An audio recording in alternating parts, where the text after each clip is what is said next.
RTGS కేంద్రం నుంచి వివిధ శాఖల పనితీరును సమీక్షించిన సీఎం చంద్రబాబు నాయుడు ప్రభుత్వ సేవలు ప్రజలకు సులభంగా, వేగంగా అందేలా చర్యలు తీసుకోవాలని ఆదేశాలు.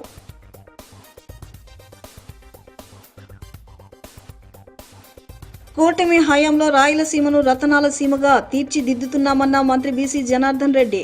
రాష్ట్రానికి వస్తున్న పారిశ్రామిక పెట్టుబడుల వల్ల ఉపాధి అవకాశాలు పెరుగుతున్నాయని వెల్లడి.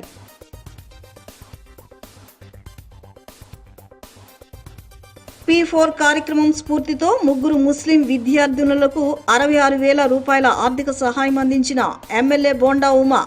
పేదరికం ప్రతిభకు అడ్డంకి కారాదని వ్యాఖ్య.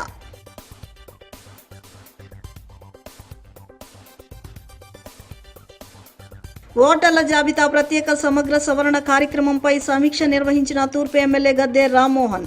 ప్రతి పౌరుడు ఓటు విలువను తెలుసుకుని BLOలకు సహకరించాలని సూచన.